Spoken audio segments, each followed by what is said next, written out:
तो all of you, आप सभी कैसे हैं? चलिए अब आज का टॉपिक शुरू करते हैं। आज के टॉपिक में जो है क्लास 11 के लिए रहेगा ये सेशन, जिसमें हाइड्रोलिक लिफ्ट और हाइड्रोलिक ब्रेक के बारे में हम जो है आज डिस्कशन करेंगे, जो कि पास्कल्स लॉ पे आधारित ये थीम है। और पास्कल्स लॉ क्या था, आप लोगों ने पढ़ रखा है कि जो प्रेशर जो ट्रांसमिट होता है वो लिक्विड में थ्रू आउट इक्वली ट्रांसमिट होता है, यानी pressure is equally transmitted in the liquid. ये कॉन्सेप्ट पास्कल्स लॉ का था। तो उसी पे आधारित हमारे पास यहाँ पे 3 एप्लीकेशन हो जाती है, खास करके एक तो हाइड्रोलिक लिफ्ट की हो जाती है, एक हाइड्रोलिक ब्रेक की हो जाती है, और एक हाइड्रोलिक प्रेस की भी हो जाती है। यानी किसी भी मेटल की शीट को या अदर ऑब्जेक्ट को हमें प्रेस करना है, दबाव डालना है, तो वो भी हाइड्रोलिक लिफ्ट जैसा ही लगभग सेक्शन होता है। यानी उस पर हम प्रेस कर सकते हैं, उस चीज़ को हम स्मूथ करना है या सरफेस बराबर करनी है, उसके लिए वो काम में ले आई जाती है। तो चलिए अब टॉपिक शुरू करते हैं। तो हाइड्रोलिक मशीन के अंतर्गत these machine works on the principle of Pascal's law. तो दैट इज वो क्या है, pressure is transmitted equally in all the directions. यानी ये यही है जिसके आधार पे हम हाइड्रोलिक लिफ्ट की बात कर सकते हैं, हाइड्रोलिक प्रेस की बात कर सकते हैं और हाइड्रोलिक ब्रेक की बात करते हैं।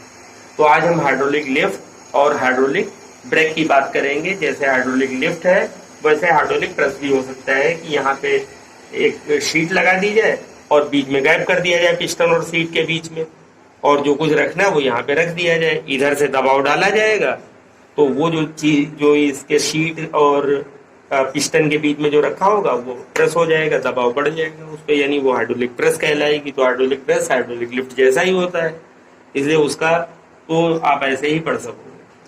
तो हाइड्रोलिक लिफ्ट के बारे में जरा डिस्कशन हम लोग करते हैं। तो ये देखें, ये एक ऐसा चैम्बर है जिसमें कोई फ्लूइड भरा हुआ है, कोई ऑयल भी हो सकता है, अदर लिक्विड भी हो सकता है, वाटर भी हो सकता है। इसमें इस साइड में ये पिस्टन लगा हुआ है जो छोटे आकार का है, इस पे इधर से दबाव डाला जा सकता है, यानी small piston of area small है। इधर से जो हम फोर्स लगाएंगे यानी दबाव जो डालेंगे, यानी जो फोर्स लगाएंगे वो स्मॉल फोर्स हम लगा रहे हैं।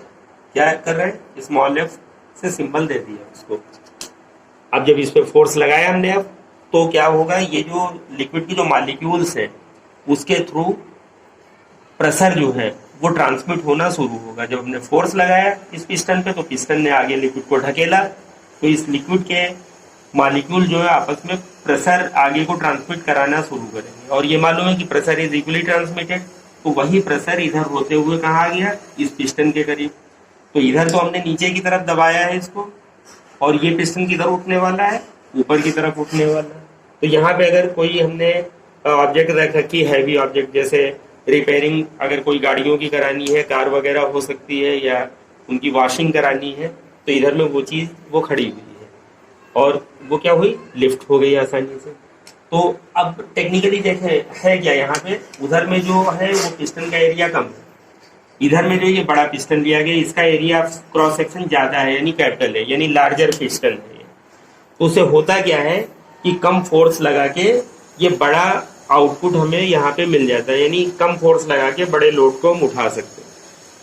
तो कैसे, it is use to lift heavy load like cars at service station. Small force F is applied on the piston of area A, then pressure is equally transmitted through the fluid. यानी एक हल्का force हम लगाते हैं piston पे, जो A area का piston था स्मॉल वाला, तो then pressure is equally transmitted through the fluid. And large force A is, and large force जो कैपिटल एफ था, वो लार्ज फोर्स एफ जो था is created to the other side to lift the load, यानी large force दूसरी side में create हो जाता है। तो pressure in the left hand side P is equal to, pressure होता है फोर्स अपॉन एरिया, यानी P इज इक्वल टू हो गया F अपॉन ए, स्मॉल एफ स्मॉल है। Pressure in the right hand side, यानी इधर वाले साइड का, तो कैपिटल एफ अपॉन कैपिटल है, क्योंकि हम जानते हैं कि पास्कल्स लॉ से कि प्रेशर इज इक्वली ट्रांसमिटेड। तो क्या रहेगा, since pressure is same as per Pascal's law, तो हम क्या कहेंगे कि ये वाली वैल्यू और ये वाली वैल्यू तो आपस में बराबर हो जाएंगी, क्योंकि P दोनों जगह का सेम कहलाएगा। तो कैपिटल एफ अपॉन कैपिटल है, यानी ये वाला, और small F upon small A. तो यहाँ से अगर देखें तो capital F is equals to, cross multiply ले लें, capital F is equal to small F A upon A. अब टेक्निकली क्या है, small A is less than capital A, यानी स्मॉल ए जो है वो कैपिटल ए से छोटा है। इसका मतलब अगर ये छोटा है तो डिनोमिनेटर छोटा है, यानी हमारा आंसर बड़ा हो जाएगा। तो कैपिटल एफ स्मॉल एफ से क्या निकल गया, बड़ा निकल गया। किसी का डिनोमिनेटर छोटा हो तो रिजल्ट यानी आंसर जो है आउटपुट वो बड़ा आता है, यानी ये ग्रेटर देन 1 हो गई ये चीज। तो F is greater than small. तो that means large force F is obtained by the smaller force applied to the left hand side, यानी लेफ्ट हैंड साइड में थोड़ा फोर्स लगा के भी राइट हैंड साइड में हम बड़ा आउटपुट अचीव कर सकते हैं। तो इस तरीके से हल्का फोर्स लगा के भी गाड़ियों को ऊपर अपलिफ्ट किया जा सकता है। तो इस तरीके से ये हो गया हाइड्रोलिक लिफ्ट। तो अब हाइड्रोलिक ब्रेक की बात कर लें, यानी जो 4 व्हीलर्स वगैरह हैं जिनमें जो ब्रेक सिस्टम होता है उसमें जान लें कि ये एक ब्रेक पेडल हो जाता है, एक ये लीवर है, और ये जान लो कि ये पिस्टन है यानी मास्टर सिलेंडर, और जिसमें एक पिस्टन लगा हुआ है, और यहाँ पे ब्रेक ऑयल भरा हुआ रहता है।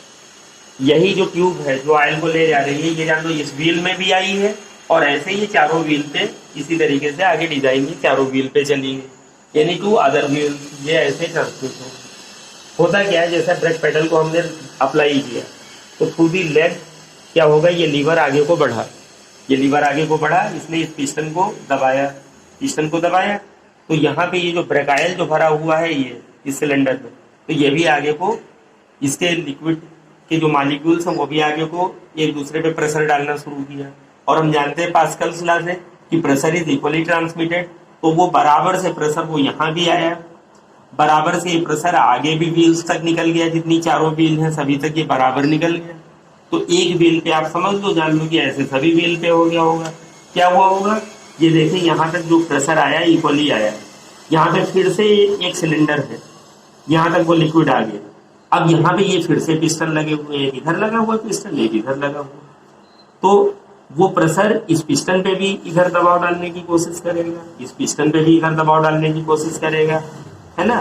तो ये पिस्टन खुलेंगे, और इन पिस्टन से यहाँ पे लगा रखे हैं ये ब्रेक शूज, ये S1 ब्रेक शूज है, एक इधर का ब्रेक शू S1 बोल रहा है, इधर का ये ब्रेक शू क्या बोल रहे हैं, S2 बोल रहे हैं।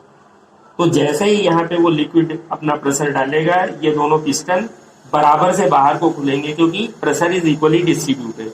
तो जो वहां लगाया था वही प्रेशर यहाँ आया, दोनों पिस्टन बराबर से खुले, वही प्रेशर बाकी की 3 व्हील पे भी गया, तो बराबर से उनमें भी यही बात लागू हुई।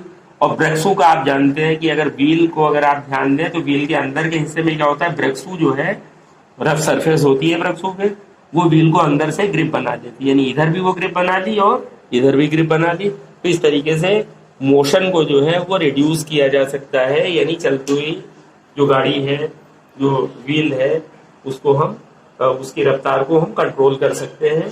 और बड़ी बात यहाँ पे क्या है, कम फोर्स लगा के हमने ज्यादा अचीवमेंट ले सकते हैं। और भी इसमें दूसरा फायदा क्या है, वो ये कि जो लागू हुआ जो प्रेशर इक्वली डिस्ट्रीब्यूटेड था, तो जो ब्रेक का जो फोर्स लागू हुआ हर ब्रेक शू के ऊपर, वो किसी पे कम और किसी पे ज्यादा नहीं रह गया, वो बराबर से सभी पे लागू हुआ। इसका मतलब चारों व्हील पे इक्वली अप्लाइड है फोर्स, ये नहीं कि एक व्हील पे कम फोर्स अप्लाइड है और एक पे ज्यादा, तो कोई व्हील रुक गई और कोई पता लगा स्पीड में है तो गाड़ी डिसबैलेंस हो जाए, तो ये भी नहीं होने जा रहा है, यानी ये भी फायदा मिला। तो यही प्रोसेस इसकी हम अभी आपको समझा ही चुके हैं, यही यहाँ पे लिखावट में रिटन है कि when brake pedal is pressed through the foot then fluid in the master piston is pushed, यानी जब ब्रेक पेडल से प्रेस किया जाता है फुट के थ्रू ये, तो मास्टर पिस्टन जो है इससे क्या होता है, फ्लूइड जो है वो प्रेशराइज हो जाता है और ये पुश कर दिया जाता है, आगे की तरफ लिक्विड पुश कर दिया जाता है। तो प्रोड्यूसिंग द प्रेशर, यानी इससे क्या करता है, ये ब्रेक ऑयल पे प्रेशर अपना प्रोड्यूस कर देता है। This pressure is equally transmitted to all the wheels, यानी यही प्रेशर सारी व्हील्स पे बराबर से ट्रांसमिट हो जाता है to all the wheels through the pipe connected to master cylinder, यानी मास्टर सिलेंडर के साथ जैसे ये कनेक्टेड है ठीक वैसे बाकी भी कनेक्टेड हो सकते हैं। तो the hydraulic fluid causes the brake caliper to press the brake pad, यानी जो हाइड्रोलिक फ्लूइड है यही, यानी जो ब्रेक ऑयल है यही आप कह लो कि ब्रेक कैलिपर में या कह लो ब्रेक शूज के थ्रू वो पैड जो है वो अंदर से व्हील पे अपना ग्रिप बना लेते हैं और इसको रोकने का काम कर देते हैं। ठीक है, press the brake pad against the brake disc, यानी ब्रेक डिस्क जो है उसके अगेंस्ट उसको रोकने का काम कर देते हैं। और एडवांटेज अभी हम जैसा आपको बता ही चुके हैं कि हल्का फोर्स लगाते हैं, यानी less force is required to apply brakes. और दूसरा, equal brake effort is produced on the 4 wheel, यानी चारों व्हील से इक्वल ब्रेक एफर्ट जो है वो प्रोड्यूस होता है। तो equal brake effort is produced on the 4 wheels because pressure is equally transmitted, क्योंकि बराबर से प्रेशर ट्रांसमिट हो रहा है तो इसलिए फोर्स भी सब पे बराबर से ही लगेगा। तो इस तरीके से आपने देखा कि ये पास्कल्स लॉ का एक एग्जाम्पल था, क्या कह सकते हैं उसकी एग्जाम्पल, क्या उसकी एप्लीकेशन थी। तो इसमें हम हाइड्रोलिक प्रेस की अगर बात करते हैं तो और कुछ नहीं होगा, यहाँ पे क्या हो सकता है, एक शीट हो सकती है। क्या हो सकती है, शीट हो सकती है। ठीक है, और इसके इस गैप के बीच में, इस सीट और इस पिस्टन के बीच में क्या कर दिया जाए, वो ऑब्जेक्ट रख दी जाए जिसको हमें प्रेस करना है, दबाना है। तो जैसे इधर से दबाव डाला गया, लिक्विड के थ्रू प्रेशर कम जो है ट्रांसमिट होके आया, उसने इस पिस्टन को ऊपर उठाना चाहा, तो ये शीट है ऊपर जड़ी हुई, पिस्टन ऊपर उठ रहा है, तो इन दोनों के बीच में जो चीज रखी है वो क्या हो जाएगी, प्रेस हो जाएगी। इस तरीके से हाइड्रोलिक प्रेस का भी अपना काम होता है। तो ये पास्कल्स लॉ के एप्लीकेशन थे, क्या क्या थे, हाइड्रोलिक लिफ्ट, हाइड्रोलिक प्रेस और हाइड्रोलिक ब्रेक। तो ठीक है, आप इस वीडियो क्लिप को देखें और समझने की कोशिश करें, और हमारी वीडियो क्लिप को आप लाइक और सब्सक्राइब करना ना भूलें।